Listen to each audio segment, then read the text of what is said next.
Well, I've done it. I've watched the first 9 episodes of JoJo's Bizarre Adventures, part 1 of the story, I'm told. And after many comments telling me just get past part 1, then the show gets good, I'm happy to report that you're all wrong.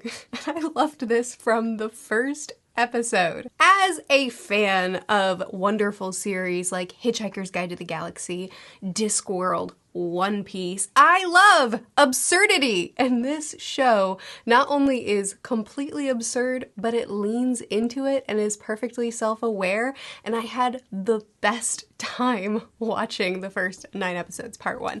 So in this video, I'm going to talk to you about my thoughts on part 1, why I have loved this section of the story so much, and it will contain spoilers.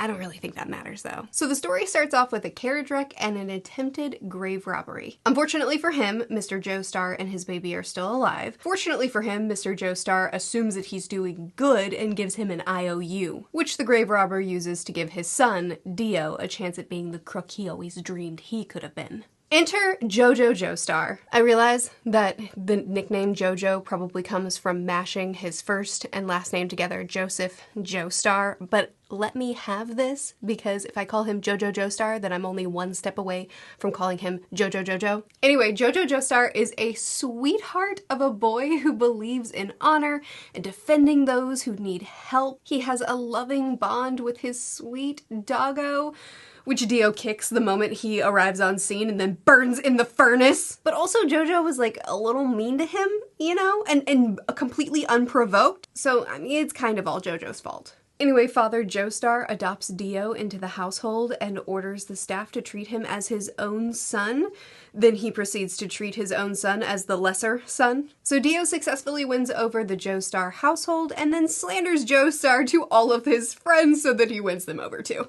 Then he steals a kiss from Jojo's first love. Generally, he's a stand-up character, and Jojo is a meanie who treats him poorly throughout the entirety of the series. Then, 7 years later, Dio puts on a stone mask that turns him into a vampire, and he controls zombies and tries to take over the entire town and terrorize the people while Jojo fights him with magic-breathing chi powers. And proper context does not help that. Okay, so now let's talk about why this series is so amazing. I mentioned it at the beginning of the video, but a big part of what makes this show so fun is that it knows exactly what it is. It has no confusion about the fact that it is being bizarre. And it leans into that to the nth degree so that the viewer has no confusion about how they're supposed to take the absurdity of everything that's happening in front of them. The series is riddled with melodrama. Entering a scene with ridiculous poses, paneling that shows through as they talk, cutaways to over-explain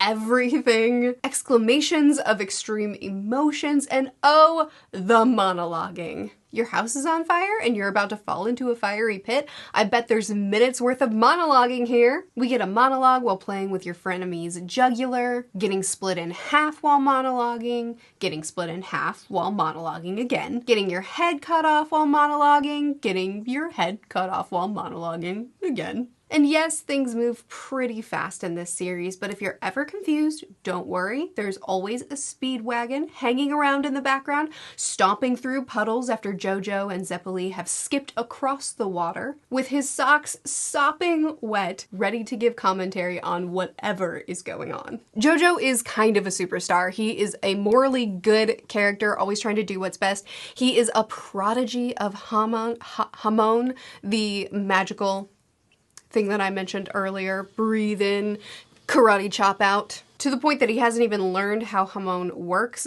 but he can grab a tree branch and then things start growing. He's just amazing. The love of his life fell in love with him after one encounter and was extremely loyal to him there throughout. He'll meet someone on the road and they'll instantly become his friend, or meet someone in a gang fight where they try to jump him and instantly become his friend. Jojo is the hero of the story, but no one is a bigger fanboy of Jojo than Speedwagon. Actually, I want to share with you a couple of my favorite early scenes because the chaos that happens in this series is so much fun, I just can't get past it. So there's an early scene when Jojo realizes that Dio is in fact poisoning his father, and he tries to confront him. So after he confronts him, they have a fight, and then after a side quest, they confront each other again. And when it looks like it's gonna turn south, Speedwagon just shows up out of nowhere to declare that Dio is pure evil, and then he pulls a man out from behind the curtains, and then more curtains pull back to reveal that Father Joestar, and a whole staff of people have been listening the whole time and now know everything, but like he still dies. It's just the abruptness in which things happen adds to the absurdity of it all that much more. People can pop into the scenes, pop out of scenes with no explanation and no really need for it to cohesively make sense because of what the show is. It could literally do anything, and you can't really question it because we're all aware from the title this is gonna be bizarre, and it plays that bizarreness off so well that I am forced to just roll with it. Like, I cannot turn on my analytical brain while I'm watching this show. I just have to go with the chaos. And those are some of my favorite stories. Actually, let me talk about another scene that I really loved, another character introduction scene that I just thought was brilliant. Our introduction to Zeppeli was my favorite introduction of the series so far. He pops out of nowhere, attacks Jojo with his pinky finger, and then goes back to peppering his sandwich. To which Jojo responds with, "What? Why would you do this? I'm in pain. Oh wait, no, my arm isn't shattered anymore. And look, I can lift up this rock." It's just the rapidity in which things happen, and it's all cohesive nonsense. It's not like just random disjointed things are happening. It works together. Like having this random magician guy showing up and attacking Jojo in this way, there was a purpose behind it, and that leads us into learning about the magic that Jojo is going to learn and master in 2 seconds, and then wield throughout the duration of the rest of this part. And this is our introduction of how Hamon works. This is important information, but it's done in this rapid, chaotic way, mixed with the humor of, my arm is healed. Look at how easily I can lift up this rock. And it's like, where did that rock come from? Why did you randomly just pick it up? What is happening right now? But it all has a purpose, and it's hilarious. Like, the way it's done, I love it. Okay, let's talk about action. So after the violent magician shows up and teaches Jojo his breathing technique, the action really goes off the rails. This story is full of over-the-top actions, scenes like Jack the Ripper just popping out of a corpse and attacking them. At one point, a kid steals their luggage, so Jojo karate chops a mountain, but then, oh no, they're in a graveyard and now there's zombies that they have to fight, but also Dio is here and of course he's behind it all. So let's have a riveting game of rock, paper, scissors. Battles that take place underwater, and when you run out of air, one would expect you to swim to the surface, but instead you swim down to get your air from a rock. And I know what you're thinking. All this action sounds good and all, but I wish there was more talking. Don't worry, there's plenty of that too. Before action starts, there's monologuing to introduce everyone that is going to enter this battle and what their motivations are. During the battle, there will be cutaways of them thinking about their villainous intent or noble intent. And then after the battle, when people have been cut in half, heads have been cut off, necks have been broken, life's energy has been given to someone else, there's still time for dialogue. Zeppeli, may he rest in peace, gave Jojo all of his life's energy, and still, as an old, withered, dying man who was also cut in half, had time to monologue. You can't know how happy that makes me. But even though it's full of chaos, and even though there's tons of things that seem, you know, Dio is evil. He's bad and bad and bad and bad, and there's no mistaking it. And Jojo is noble and good, and there's no mistaking it. Even with those things, there's still enough layers to the characters to make them more than just one-dimensional chess pieces being moved around by chaos. Dio blames his father for his mother's death, and he is the one one that killed his father and hates him so much that he can't even say an honorable thing about him after his death, to the point that he's willing to sacrifice his own schemes in order to curse his father's name, because that's all the man deserves. He grew up in poverty and in a terrible childhood situation, and he developed a lot of bitterness and anger because of that. So seeing someone like Jojo, who grew up in wealth and comfort and doesn't have nearly as much natural intelligence, natural charisma, natural table manners, being handed so much of what it feels like he should have been allowed as well, you can kind of understand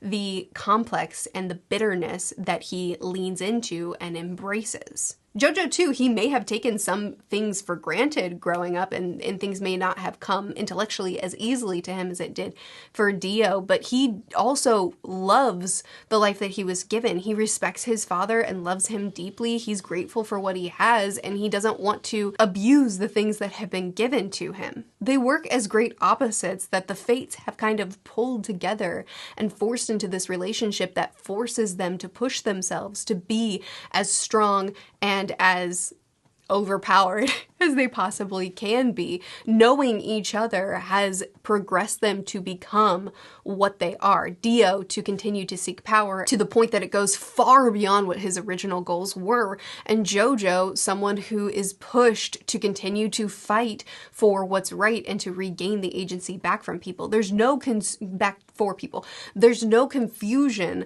about Dio being, he's not complicated is what I'll say. While his motivations are valid, or his motivations are, we can understand the life that he came from and what might have led him down this road. He's still so over the top evil to the point of, like I said, kicking the dog the moment he meets it and then burning the dog to death when he loses a fist fight. But that's not the extent of the really horrifying scenes. There's a woman who he's going to turn into a vampire, turn into one of his minions, and she asks if she wants to sacrifice herself and leave her child as mortal. And he tells her, it might be better if you let the child be turned too. And she's like, no, just me, please. And he's like, great, no problem. I'm super reasonable and kind. So he turns her, and then she devours her own baby. It's really horrifying. But that's Dio. Around every corner, he is the baddest of bad. But because of the chaos and the bizarre nature of the story, you also love following his plight. Speaking of which, the final episode of this 9 episodes was amazing. After Dio has seemingly been defeated, we, the viewers, know that he's not defeated because we watched his minion pick up his head and skip off into the sunset. But after he's seemingly defeated by Jojo, sees him that way, Jojo gets married, he goes off on a trip to America with his new wife, and this chapter of his life is closed until he sees Dio again and realizes we're still not done. This confrontation was so extraordinary. One, because the hero of the story, the good, noble, upright person who's trying to fight for what's right, the prodigy who masters this magic in 2 minutes, loses. He fails. He loses the fight, and he dies. But that's not all. He dies holding his enemy's head in his hands, forcing him to go down with him, begging his new wife to save the baby whose mother died in the action. So this baby that's gonna die when the ship explodes or goes down. Did it explode? Irrelevant. Everyone's going to die. So she implores her, save that baby, raise him as your own. I don't know, with the baby. Raise the baby as your own, and he takes down the one who all this time will not stop setting himself against Jojo until they both go down. It was such a poetic and beautiful ending, and I'm so sad because yes, these characters aren't the deepest, most complex characters I've ever seen in my life, but I like them a whole lot. I love their dynamics, and this is a series where I've watched these characters. I watched Jojo's neck break. I watched Dio be split in half and get his head chopped off and continue living on. The man can shoot laser beams from his eyes for no good reason. Like, these characters seem indestructible to me. And I usually hate that. I hate plot armor, I hate fake out deaths, I hate resurrections, but I love it in this series. This is the perfect series for all of those things because it's nonsense. So I'm so sad that they're gone. I almost didn't believe it at first, and then I was told that each part has a different protagonist that we follow, and I'm so sad. Because I love this show so much, I love these characters so much, and I don't want to follow someone new. I mean, it's bold. I'll give you that. But I've also been told that this series changes so much very quickly, and I'm also sad about that because this has become my comfort watch, and I know that sounds wrong, but it has the nonsense of it, the way that I just can let go, not care if I understand the boundaries of Hamon, which I don't. I'm not sure there are any. I don't know if there is a weakness in Dio. He can seemingly do whatever he wants at any given moment.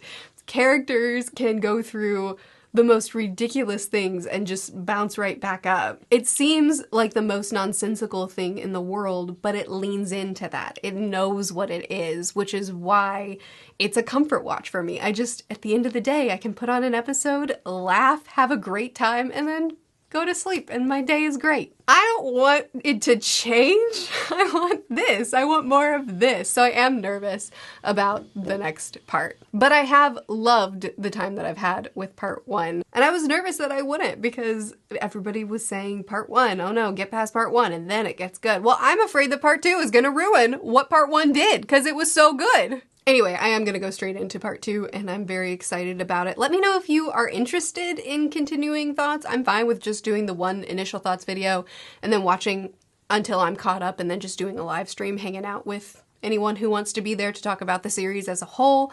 I'm happy to do it that way, or I'm happy to talk about each part as I go through it. Either way is fine with me. It just depends on how interested y'all are in further commentary on JoJo. And of course, if I actually like part 2, it's gonna depend on that too. But I would love to chat with you more about it in the comments. Do you like part 1? Are you excited for me to watch part 2? Do you think I'm gonna like it based off of the things that I said about part 1? The fact that people say it changes so much, so quickly, has me worried that there's no hope for me. So that's a bumski. Maybe I'll just rewatch part 1. Please do chat with me more about it in the comments. I'll see you again soon. Bye.